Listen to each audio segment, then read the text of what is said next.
Y en este capítulo 27, pues tenemos ahora el tránsito del apóstol hacia Roma. Bueno, quisiera saber si hay alguien que me pueda ayudar con el coanfitrión, porque tengo aquí otro dispositivo a mi lado y me está produciendo eco y ¿Quiere ayuda, hermano Fabi? Ya me estresó. Listo, hermano Jorge. Le paso el coanfitrión. A ver, lo hago desde acá.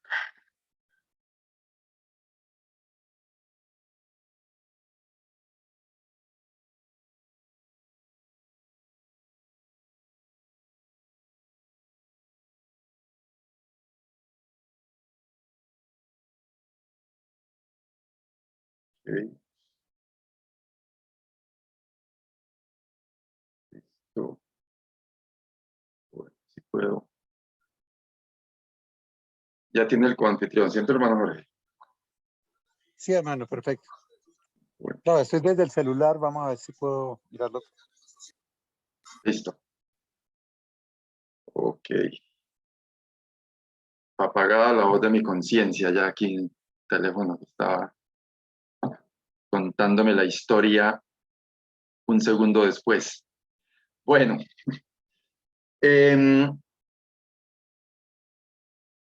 Decía entonces que tenemos ahora en este capítulo el traslado del apóstol Pablo hacia Roma. Recordemos en la historia que él había apelado al César, por lo tanto no podía ser tratado su caso siendo él ciudadano romano, en donde él se encontraba y tenía que ir hasta la sede del imperio en Roma.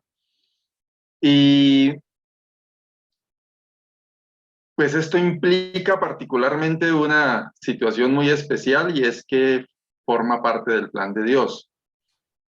Y cuando vamos a ver cómo van encajando todas las piezas a través del relato, nos damos cuenta que la confianza del apóstol Pablo seguramente está basada, está puesta en la promesa o en la voz de ánimo que recibió allá en el capítulo 23. Dios le dice que tenga ánimo porque él debía ir, lo vamos a leer en el versículo 11, pues como has testificado de mí en Jerusalén, le dijo el Señor al apóstol Pablo, estoy leyendo el 23:11, capítulo 23, versículo 11, así es necesario que testifiques también en Roma.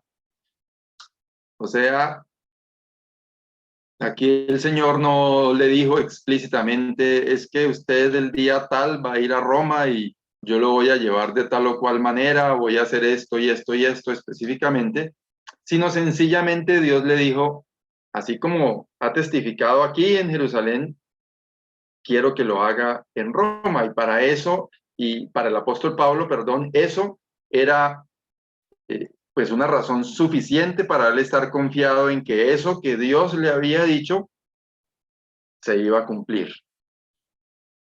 Entonces, el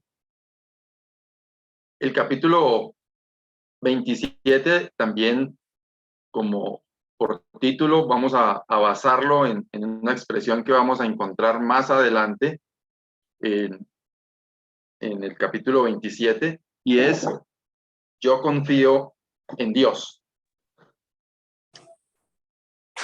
Me parece, pues, particularmente muy interesante todo el proceso que se da en todo este capítulo 27, viendo cómo maravillosamente el plan de Dios se cumple, evidentemente no sobre un camino de rosas, que es lo que veo yo que predica hoy la mayoría de las iglesias cristianas, que cuando el propósito de Dios está actuando, el camino tiene que ser de rosas, y por lo que estamos viendo el desarrollo de toda esta historia, no necesariamente es así. Pero finalmente sí, el propósito de Dios se cumple y cada acontecimiento, cada detalle encaja perfectamente en ese plan perfecto de Dios. Y yo creo que esto debe estimularnos a cada uno de nosotros en la decisión de servir al Señor, en el llamado que el Señor hace a cada uno de los que estamos aquí. Cada uno de los que estamos aquí tiene un llamado del Señor. Seguro que sí, porque el Señor quiere utilizarnos como instrumentos suyos. Y no pensemos que un llamado del Señor tiene que ser algo vistoso, porque no necesariamente tiene que ser así. He estado pensando en los últimos tiempos en los nombres de los 12 apóstoles. Eran los discípulos del Señor, el grupo que anduvo con el Señor, pero notamos que hubo unos más famosos que otros. Hubo unos que se destacaron humanamente hablando, se destacaron más que otros. Hubo unos que tuvieron un rol mucho más vistoso que otros, pero igual todos siervos del Señor, discípulos del Señor, incluidos en ese grupo selecto de los 12, pero cada quien con una función. Y no sabemos mucho más en la Biblia de, por ejemplo, Mateo. No lo vemos qué más hizo. De Lucas encontramos pues sus escritos, pero de algunos otros ni los volvemos a escuchar más. Pero igual, siervos del Señor, y muy seguramente su actividad estuvo en otros roles que no se notaron tanto. Pero con esto lo que quiero decir al final es que cada uno de nosotros, en el llamado que el Señor nos hace, debemos ser fieles, obedientes y confiar en el Señor. Arrancamos con este mapa que traza la ruta del apóstol hacia Roma, desde donde estaba en Jerusalén hacia Roma, y notamos que hay un tránsito un poco como despistado, dijéramos. El camino hubiera sido más preciso, a ver si soy capaz de señalar aquí, hubiera sido más preciso como en una línea más recta, pero vamos a ahorita en el relato a encontrar cuál es la razón por la que arrancan por aquí, se van por ahí subiendo la costa, bordeando por aquí, dan toda esta vuelta, pero creo que todo eso también formaba parte del plan de Dios. Y algunos mencionan este viaje, esta ruta hacia Roma como el cuarto viaje misionero del apóstol. Notamos que hay en algunos lugares donde hay interacción con personas en las paradas que hacen. No se dice demasiado, pero pues hay contacto. Y de lo que sí estoy seguro es que cada detalle está incluido en ese plan perfecto de Dios, de lo que Él había designado para el apóstol Pablo en su ministerio. Y empezamos entonces con los primeros versículos de este capítulo 27. Dice: cuando se decidió que habíamos de navegar para Italia, entregaron a Pablo y a algunos otros presos a un centurión llamado Julio, de la compañía Augusta, y embarcándonos en una nave adramitena que iba a tocar los puertos de Asia, zarpamos, estando con nosotros Aristarco, macedonio de Tesalónica. Al otro día llegamos a Sidón, y Julio, tratando humanamente a Pablo, le permitió que fuese a los amigos para ser atendido por ellos. Encontramos aquí pues que ese inicio del viaje del apóstol hacia Roma pues empieza notando la bondadosa mano de Dios para con él. No sabemos quiénes eran todo el otro grupo de personas que estaban allí, maleantes, me imagino, personas que de pronto iban a hacer comida para las fieras allá en Roma, por las prácticas que se seguían en esa época. No sabemos qué tipo de personas. Solo nos dice la palabra que fue entregado Pablo y algunos otros presos a un centurión llamado Julio. El centurión, pues, era una persona con una jerarquía especial, como decir, hoy día aquí en el ejército, un sargento, una persona que tenía al mando unos hombres, en este caso 100 hombres. No quiere decir eso que iban 100 soldados custodiando a Pablo. Podría ser que sí, pero no necesariamente. Centurión era como el título que tenía este hombre, muy seguramente, y como vemos en el relato, sí, algunos otros soldados, pero no nos dice cuántos, no nos dice cuántos presos, algunos otros presos, y tampoco sabemos esa nave qué otro tipo de pasajeros llevara, ¿no? Porque dice que es una nave Adramitena no es la referencia, la marca de la nave, como decir Ford o Renault, ni nada de eso, no, era que de una localidad que se llamaba Adramitio, creo que es el nombre, y entonces las naves iban prestando como, no sé, presumo yo que como las rutas de buses que conocemos hoy aquí, las naves iban haciendo su ruta y esa ruta les servía para el propósito de ellos de llevar a aquellos presos hacia Roma.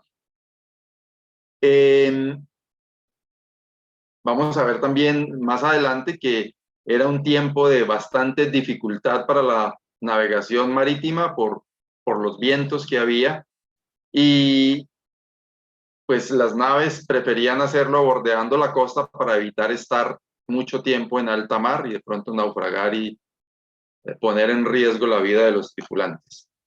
Se menciona aquí a Aristarco, que es, como sabemos, mencionado unas otras 4 veces más en la palabra. Compañero, dice el apóstol Pablo, compañero de prisiones de él. Sabemos que él fue capturado junto con Gallo en Éfeso, en aquella revuelta que hubo allí en Éfeso. No sabemos si desde entonces estaba preso, se supone que sí, pero pues solamente se menciona que él estaba allí. Por la forma del relato, se supone que Lucas estaba ahí. No tenemos claridad, suponemos que iba como pasajero, porque estoy diciendo, esas naves admitían pasajeros y llevarían carga también, me imagino, encomiendas, pasajeros de diferentes tipos, y esa ruta servía para el tránsito de Pablo hacia donde tenían que llevarlo.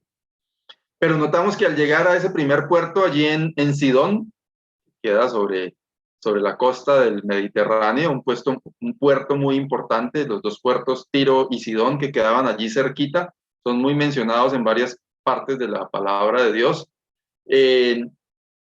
Allí hicieron una parada, y siendo Pablo un preso, tenía algunos privilegios que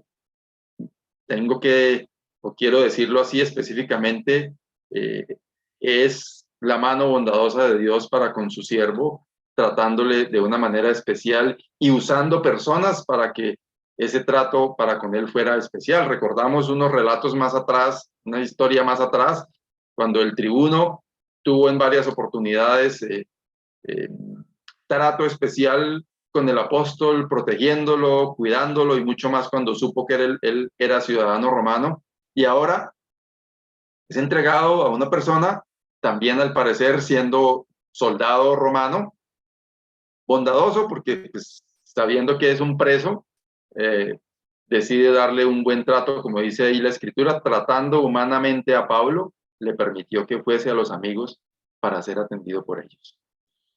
Hermanos, cuando estamos en la voluntad de Dios, cuando formamos parte del equipo de Dios, el trato que recibimos es en la bondad de Dios.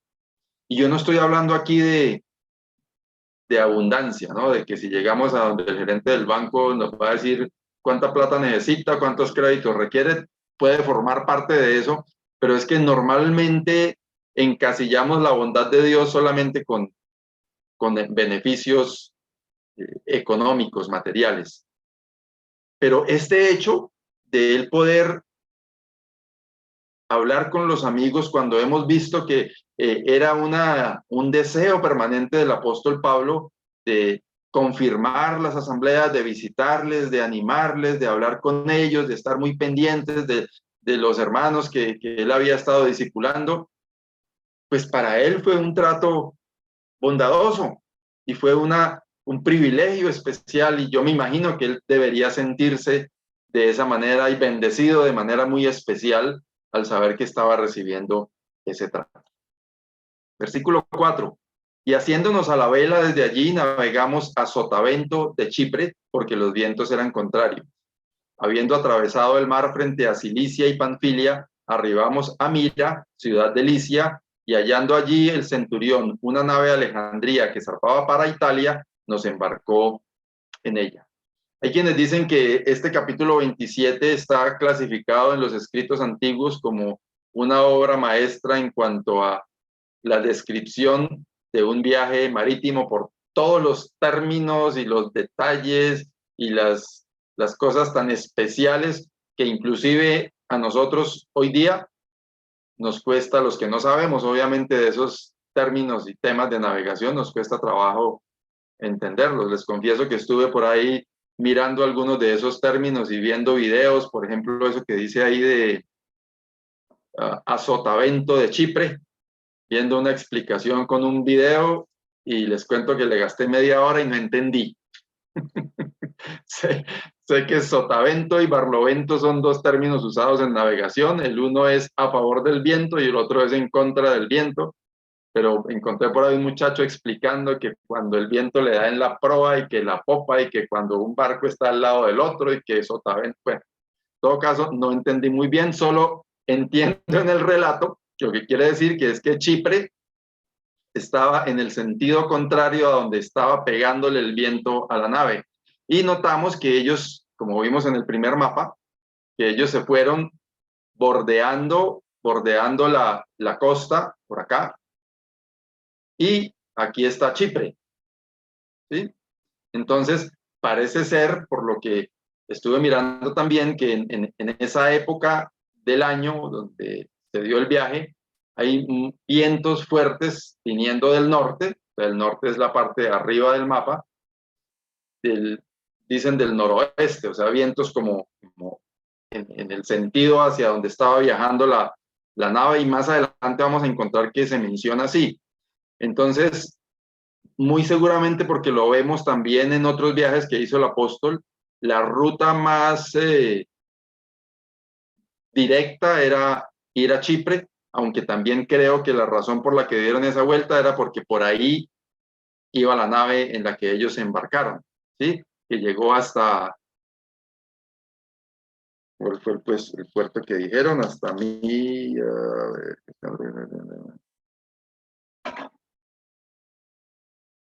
perdónenme, estoy buscando el nombre. Mira, sí, versículo 5. Arribamos a Mira, ciudad de Licia. Aquí en el mapa les puedo señalar por aquí, mira, aquí está Mira.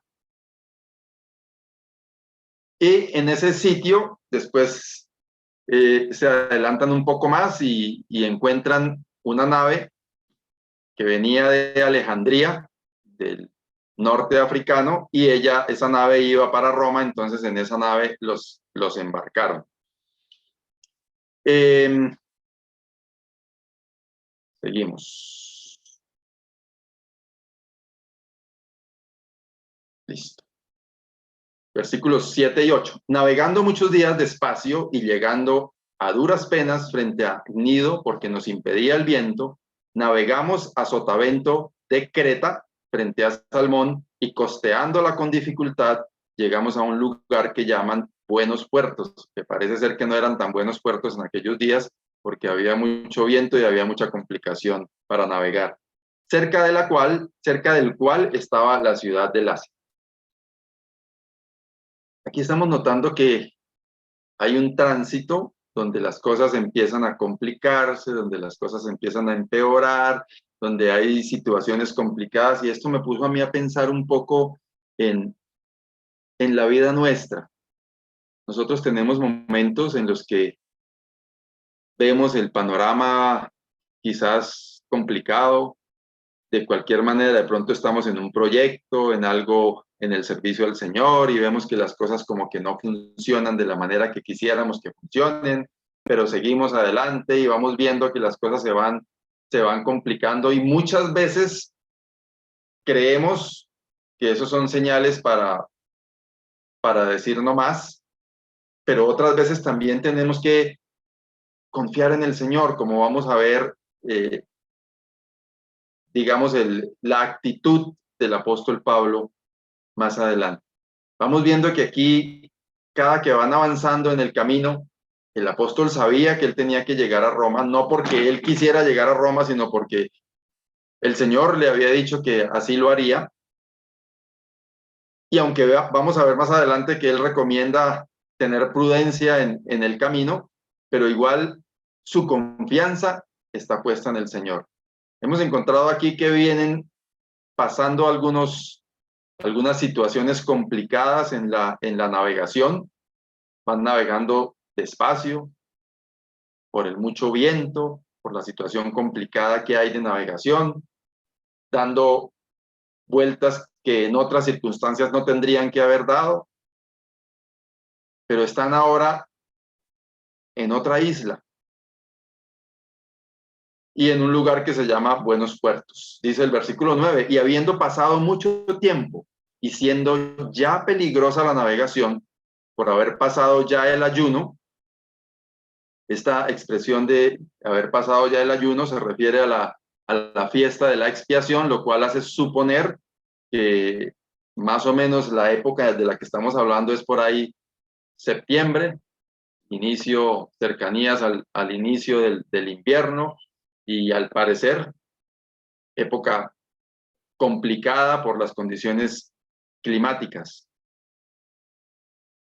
Pablo les amonestaba diciéndoles: varones, veo que la navegación va a ser con perjuicio y mucha pérdida, no solo del cargamento y de la nave, sino también de nuestras personas. Pero el centurión daba más crédito al piloto y al patrón de la nave que a lo que Pablo decía. Y notamos una cosa que es muy normal. Pensemos en el centurión. Él está encargado de los presos. Sabemos que por las leyes que habían en la época, los soldados respondían con su vida por los presos. Entonces él estaba, no sé con cuántos hombres más, encargado de unos presos, con la responsabilidad de llevarlos enteros hasta Roma. Y viene un hombre que no se sabe qué conocimientos tenga. Pues sabemos nosotros hoy día que pues, el apóstol había sido recorrido y había estado en esos caminos, y de pronto conocía un poquito de todo esto. Pero hay otro grupo de personas experimentados, profesionales en su oficio, marineros, y muy seguramente ellos están diciendo que sí, que se puede seguir, pero el apóstol viene y les dice: vengan, yo veo que esto va a ser complicado, nos vamos de pronto a naufragar y va a poner en riesgo la vida de la gente y todo el cargamento que llevamos aquí adentro. El centurión obviamente le da crédito pues a los que saben del oficio. Vamos a ver más adelante lo que pasa, pero un poco también para que tengamos en cuenta que a veces, o a veces no, siempre las razones espirituales deben estar por encima de las razones humanas, de la ciencia, del conocimiento, de la experticia. Veremos más adelante el desenlace de la historia, pero porque alguien de manera correcta, digámoslo así, humanamente hablando, quiso prestarle atención pues a la experiencia de los sabios en el tema, de los entendidos en el tema, y no a un hombre de Dios. A veces nosotros hacemos lo que hizo este hombre. Ya nosotros, conocedores de que la sabiduría verdadera viene de parte de Dios, obramos sí con insensatez. Yo no podría juzgar de insensato a este hombre porque él hizo lo correcto, el centurión. Pero nosotros, al saber que si alguien nos recomienda espiritualmente que una decisión está mal hecha porque es que la palabra del Señor nos enseña esto, porque es que mire, que tenga cuidado, piense bien lo que va a hacer, tenga en cuenta que lo que el Señor le dice, y uno de forma testaruda mete la cabeza sin prestarle atención a la voz del Señor usando un instrumento suyo, eso puede llevarnos a desenlaces fatales. Como vemos que fue lo que sucedió aquí. No podemos saber exactamente lo que estaban pensando los hombres que estaban a cargo de la nave, pero sí sabemos que el apóstol Pablo tenía una conexión especial y directa con Dios, que es el dueño de todo. Sigue en el versículo 12 diciendo, y siendo incómodo el puerto para invernar, a donde llegaron, la mayoría, es decir, la tripulación, los que estaban a cargo de la nave, quizás los soldados, no sé si hicieron consenso con otros, aquí dice que la mayoría acordó zarpar también de allí, por si pudiesen arribar a Fenice, puerto de Creta que mira al nordeste y sudeste, e invernar allí. Muy seguramente voy a devolverme al mapa. Ellos están en este punto, aquí, Buenos Puertos. Fénix o Fenice queda aquí más arribita.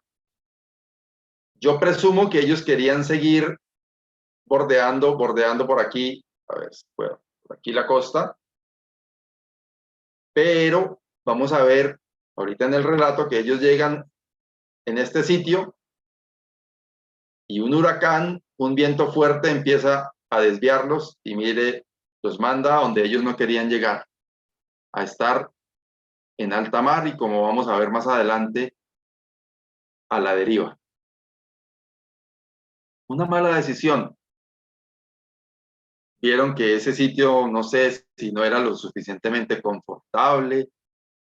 Dice, siendo incómodo el puerto para invernar. No se sabe qué encierre esa característica que ellos vieron de incomodidad de ese puerto, pero esa mala decisión los llevó a pasar una situación bastante complicada. Y como vemos, hay una distancia corta en el sitio en el que querían llegar para esperar allí un poco, pero no fue posible llegar hasta allí. Versículo 13. Y soplando una brisa del sur, pareciéndoles que ya tenían lo que deseaban, levaron anclas e iban costeando Creta. Pero no mucho después, dio contra la nave un viento huracanado llamado Euroclidón. Y siendo arrebatada la nave y no pudiendo poner proa al viento, nos abandonamos a él y nos dejamos llevar.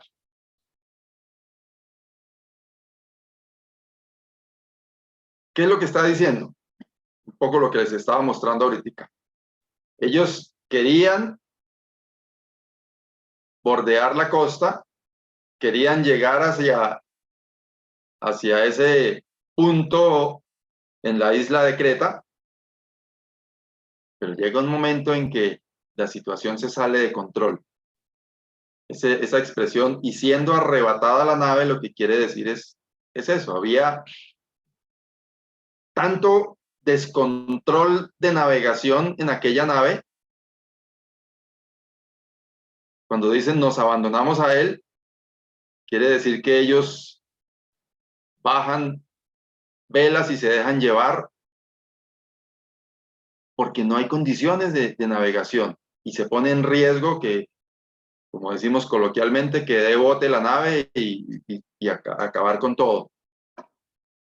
Y deciden dejarse llevar. Por eso vemos allá en el trazado de la ruta que terminan en alta mar y en sitios inesperados de la ruta que ellos tenían en su mente. Dice, y habiendo corrido a sotavento de una pequeña isla llamada Clauda, con dificultad pudimos recoger el esquife, o sea, el barquito que usan de emergencia, y una vez subido a bordo, usaron de refuerzos para ceñir la nave, y teniendo temor de dar en la sirte, arriaron las velas y quedaron a la deriva.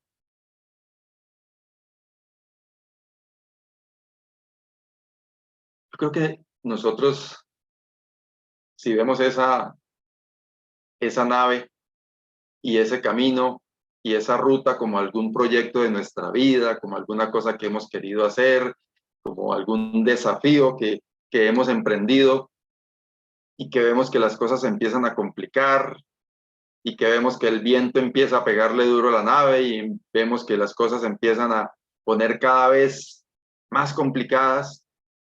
Yo creo que nosotros muchas veces en la vida, por una enfermedad,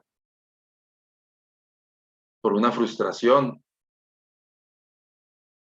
por alguna situación extrema en nuestra vida, nos hemos sentido de esa manera. No puedo, no soy capaz, recojo todo y para donde me lleve el viento, que es básicamente lo que indica esa expresión de quedar a la deriva. Y así quedaron, realmente, literalmente, llevados por el viento, como dicen en alguna parte de la escritura, llevados por el viento, por toda clase de doctrina. Bueno, se me fue la expresión exacta que dice, pero es más o menos así. Cuando no tenemos un fundamento, una forma de pararnos firme ante algún argumento, quedar a la deriva. De esa manera vemos aquí una nave con casi 300 personas, como lo vamos a ver más adelante en el relato, con un hombre en especial que tenía un llamado de Dios para llegar a Roma y que de forma particular y llama mucho la atención, como lo veremos ahorita, estaba absolutamente seguro que a él no le iba a pasar nada. Él estaba seguro que él iba a llegar hasta su destino, por lo que él sabía que Dios había puesto en él como su misión.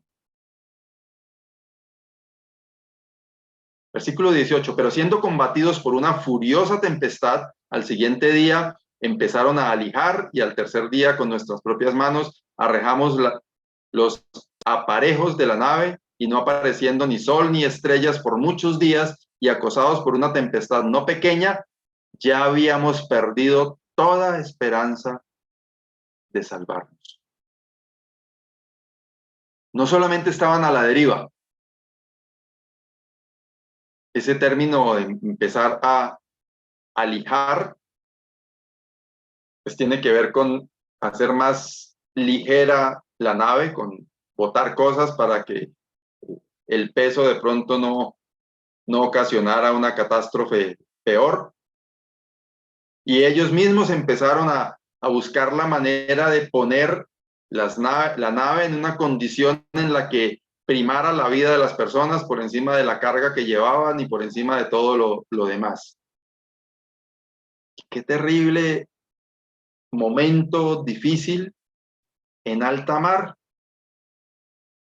sin saber para dónde iban, porque no había la tecnología que hay hoy día, GPS y todo ese tipo de herramientas de navegación.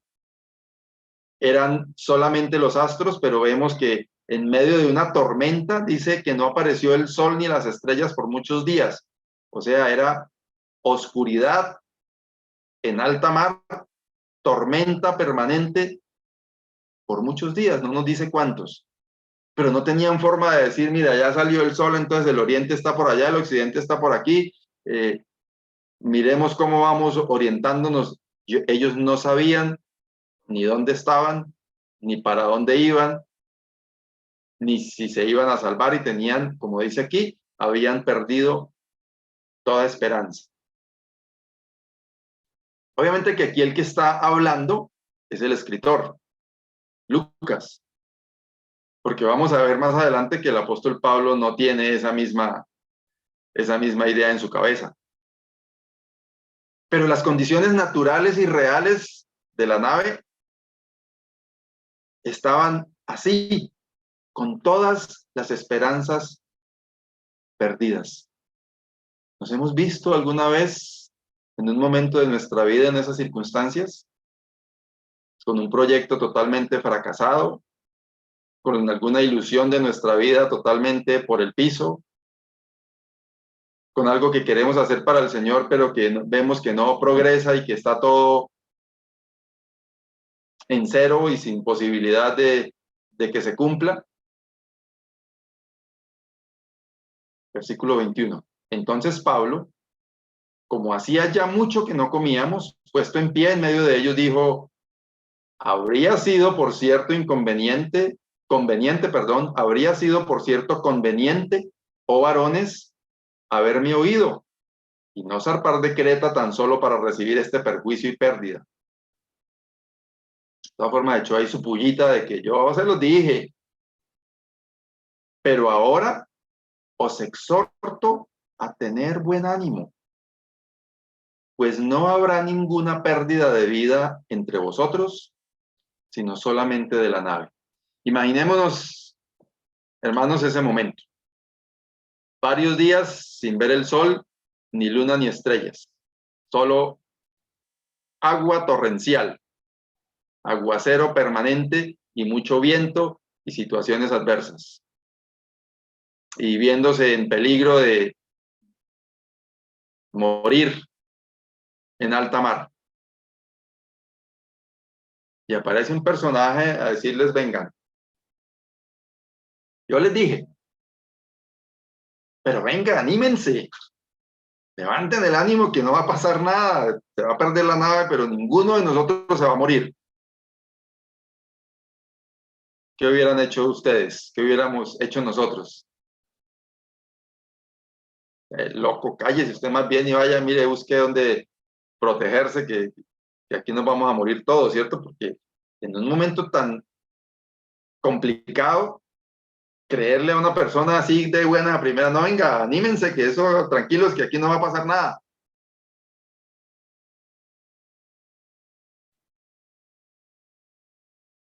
Versículo 23. Porque esta noche, sigue diciendo el apóstol Pablo, ha estado conmigo el ángel del Dios de quién soy y a quién sirvo, diciendo: Pablo, no temas, es necesario que comparezcas ante César. Y he aquí, Dios te ha concedido todos los que navegan contigo. Por tanto, varones, tened buen ánimo, porque yo confío en Dios que será así como se me ha dicho. Con todo, es necesario que demos en alguna isla. Sigamos pensando en este loco que se para ahí delante de todos a decirles: venga, levanten el ánimo, que no va a pasar nada, tranquilos. Mire, anoche estuve conversando con un ángel de Dios y él me dijo que era necesario que yo llegue a Roma y que como es necesario que yo llegue a Roma, por mí, se me ha sido dado que a ninguno le pase nada, entonces todos vamos a llegar allá tranquilos. ¿Creíble la historia? ¿Quién se creerá? Que porque él tiene que llegar a Roma, entonces todos vamos a llegar sanos y salvos a Roma, viendo, mire cómo estamos, que hace no sé cuántos días no sale el sol, no vemos luna ni estrellas, pura agua, lluvia, viento, tormenta. Pero la seguridad del apóstol Pablo: yo confío en Dios, que será así como se me ha dicho. Y se presenta: Dios de quien soy y a quien sirvo. La convicción del apóstol Pablo, su seguridad, su decisión ferviente, continua, permanente, de presentar a Dios como su Dios, de quien él era servidor. Y esa confianza y esa convicción le ayudan a animar a los demás. Hermanos, yo sé que leer esto para nosotros, por allá en el fondo dirá alguien, diga, yo quisiera tener esa confianza del apóstol Pablo, ¿cierto? Cuando estemos en un momento así, donde vemos todo oscuro, que nada funciona, que nada está bien, que todo es adversidad, que pareciera que, como dicen por ahí coloquialmente, que todo el universo está en contra de mí. Poder decir, yo confío en Dios, que será así como se me ha dicho.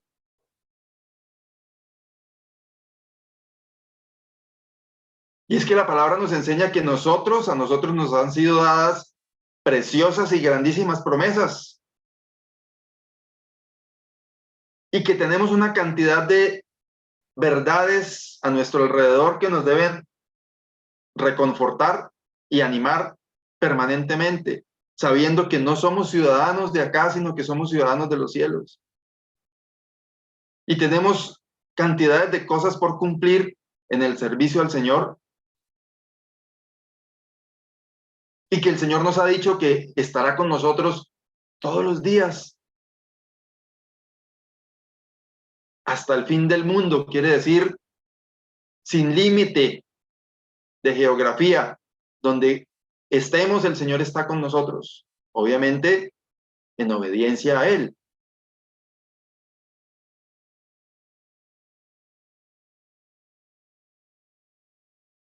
Qué precioso poder nosotros, en medio de circunstancias complicadas, poderlo decir así. Y es que lo podemos hacer, pero tenemos que apropiarnos de esas verdades. Y cuando digo apropiarnos, quiero decir que las interioricemos y que nos convenzamos de eso y que vivamos una vida que esté acorde con esas verdades preciosas que significa ser hechos hijos de Dios, herederos de una gran herencia en los cielos, siervos de un Dios omnipotente, todopoderoso, que nos da ese privilegio de ser instrumentos suyos para su honra y su gloria. Yo confío en Dios, dice el apóstol Pablo, que será así como se me ha dicho. Versículos 27 al 29, venida la 14ª noche, o sea, casi no, 2 semanas, y siendo llevados a través del mar Adriático a la medianoche, los marineros sospecharon que estaban cerca de tierra y echando la sonda hallaron 20 brazas, más o menos como unos 35 metros, y pasando un poco más adelante, volviendo a echar la sonda, hallaron 15 brazas, como 25 metros, quiere decir que por esas mediciones estaban como acercándose a tierra firme, y temiendo dar en escollos, echaron 4 anclas por la popa y ansiaban que se hiciese de día.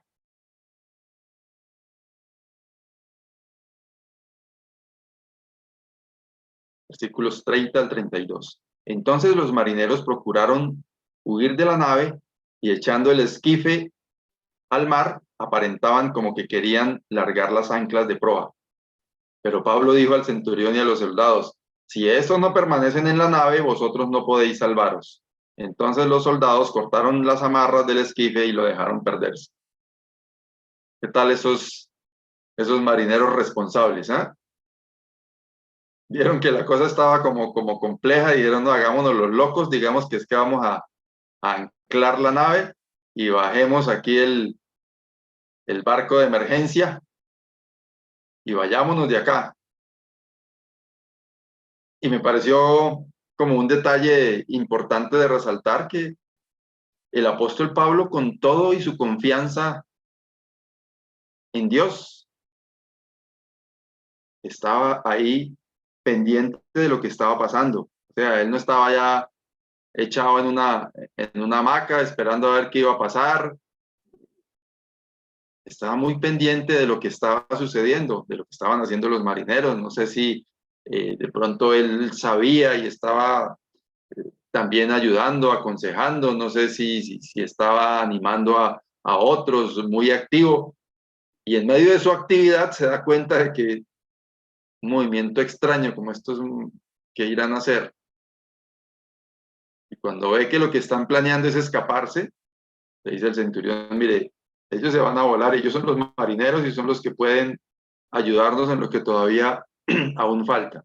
Entonces dice, los soldados cortaron las amarras del esquife y lo dejaron perderse. O sea, se quedaron sin botes salvavidas,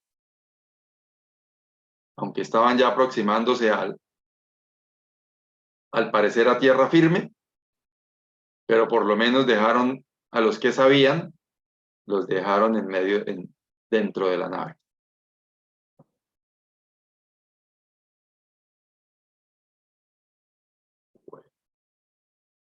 Cuando comenzó a amanecer, Pablo exhortaba a todos que comiesen diciendo, este es el 14º día que veláis y permanecéis en ayunas sin comer nada.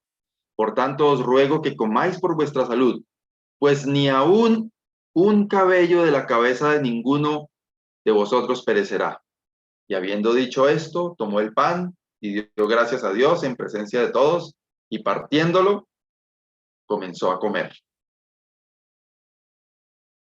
Vemos en el apóstol Pablo esa actitud de animar a ese grupo, a esa cantidad de personas que estaban allí.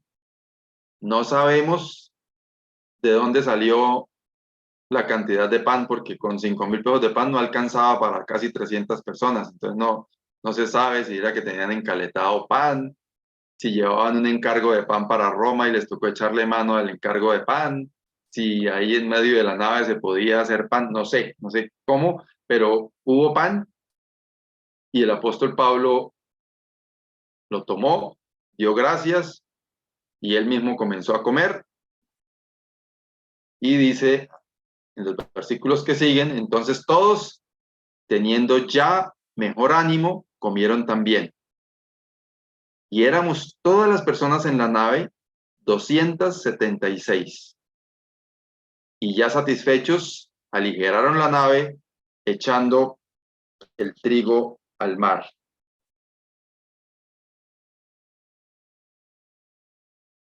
Lo importante de la presencia de un hombre de Dios convencido, seguro, lleno del Espíritu Santo, dispuesto en las manos de Dios, confiado en las promesas de Dios, seguro en que lo que Dios había escogido para él se iba a cumplir conforme a sus propósitos, a los propósitos de Dios. Como un hombre se presume que él tenía que ir de alguna manera amarrado, encadenado, porque él estaba preso. Un hombre sin libertad, con su libertad perdida porque estaba en condición de preso, pero siendo un instrumento de Dios, un instrumento de honra para el nombre del Señor, que pudo contagiar a un número grande de personas que estaban junto con él en esa situación tan complicada. Yo nunca he estado en alta mar, en una embarcación, pero de solo imaginarme una situación así, yendo agua para donde usted mire, sin ver el sol ni estrellas durante muchos días, y agua permanente y mucho viento, aguantando hambre, 2 semanas parece ser, no sé si sin comer nada o comiendo poquito, no, pues no dice exactamente, pero parece ser que sin comer nada. Y un hombre ser capaz de levantar el ánimo de toda esta cantidad de personas a través del ejemplo, y bueno, venga, vamos a dar gracias, vamos a comer, vamos a levantar el ánimo, que a ninguno de ustedes les va a pasar nada. Oremos y dar gracias y empezar a comer, y todo el mundo levantó el ánimo y comieron también.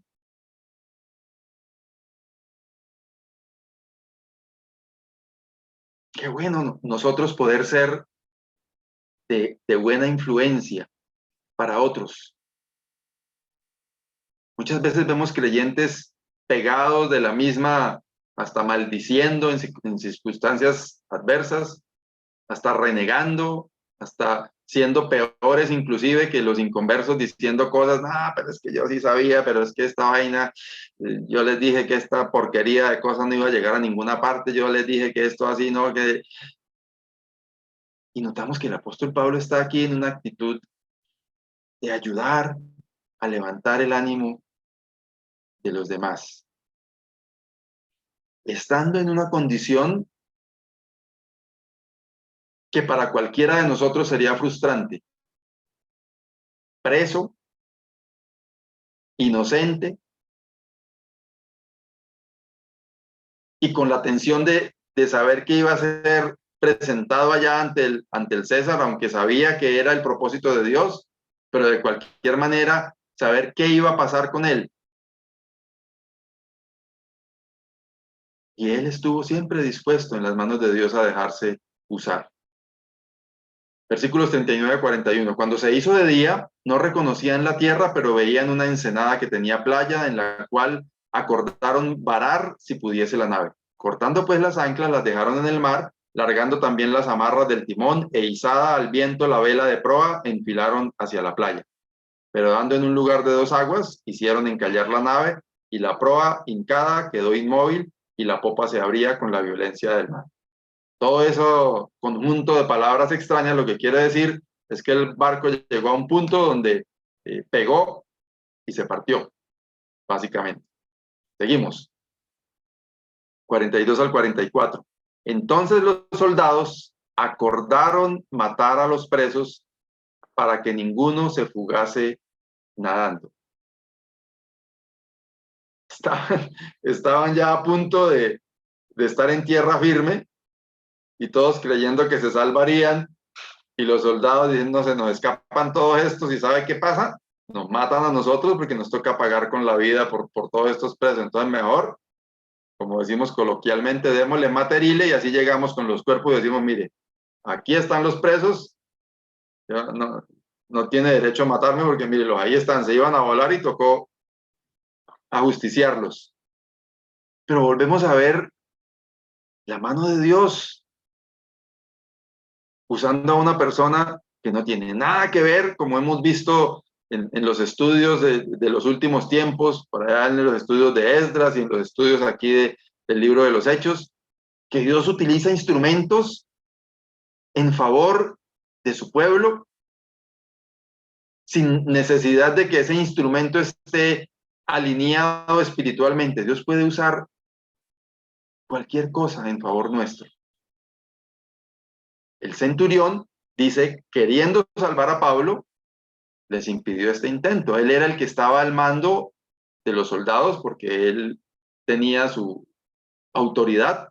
Les dijo, no, venga, ¿cómo así? Porque los van a matar, esperen que ya vamos a llegar, tranquilícense, aquí no va a pasar nada.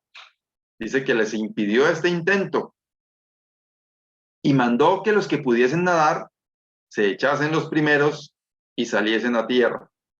Y los demás, parte en tablas, parte en cosas de la nave, y así aconteció que todos se salvaron saliendo a tierra.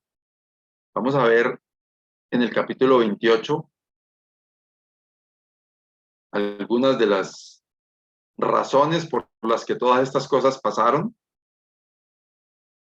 viendo cómo el propósito de Dios, así sea por una persona, se cumple,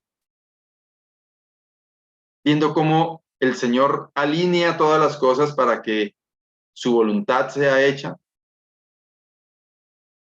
Y no me imagino yo la cara y la expresión de todas estas personas viendo que lo que aquel loquito estaba diciendo se estaba cumpliendo.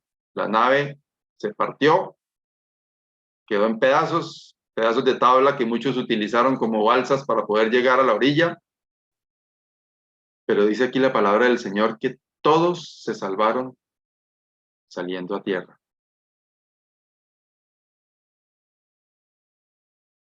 Hermanos, y el texto clave con esa expresión del apóstol: yo confío en Dios. Quizás sea una pregunta con la que debamos irnos cada uno de nosotros en esta noche. ¿Confiamos en Dios? ¿Creemos realmente que lo que Dios dice en su palabra es cierto?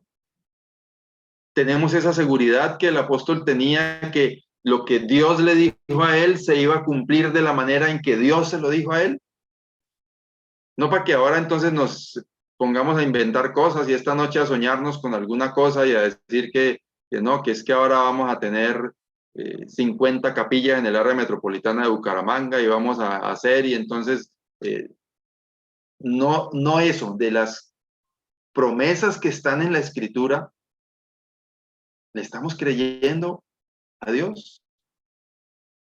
¿Confiamos realmente en el Señor de la manera en que nos muestra el Señor a través de su Espíritu Santo y por medio de su instrumento, el apóstol Pablo, que estaba su confianza puesta en Dios, seguro de que él iba a llegar a cumplir no solamente lo que vemos que dice en Hechos 23, sino lo que encontramos también más atrás cuando Dios le dice a Ananías que él, el apóstol Pablo, era su instrumento para llevar el evangelio a judíos, a gentiles y a reyes. De esa confianza estaba lleno el apóstol, y al decir yo confío en Dios, realmente estaba viviéndolo de esa manera. ¿Confiamos en Dios de esa manera? Ojalá que así sea. Amado Dios y Padre, gracias porque podemos confiar en ti, porque sabemos que tú eres Dios todopoderoso y que tus promesas son fieles y verdaderas y se cumplen, y que el cielo y la tierra pasarán, pero tus palabras nunca pasarán. Ayúdanos, Señor, a vivir siempre con nuestra confianza puesta en ti. Que seamos, Señor, instrumentos en tus manos, seguros y confiados en que tú estás con nosotros, y eres tú quien nos guardas, y eres tú quien nos guías, y eres tú quien nos llevas por ese camino a donde tú nos quieres llevar. Gracias, Señor, por tu palabra en esta noche. En el nombre del Señor Jesucristo. Amén.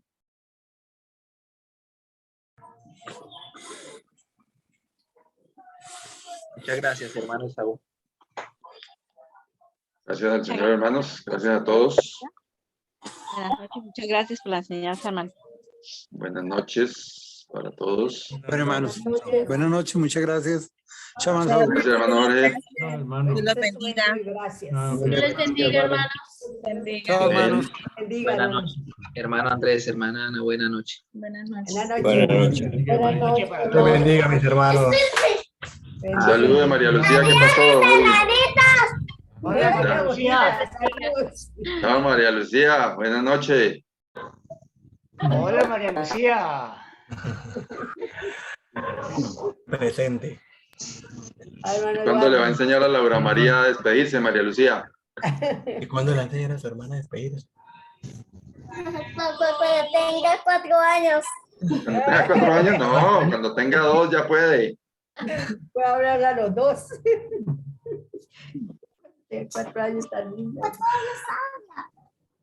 Tú puedes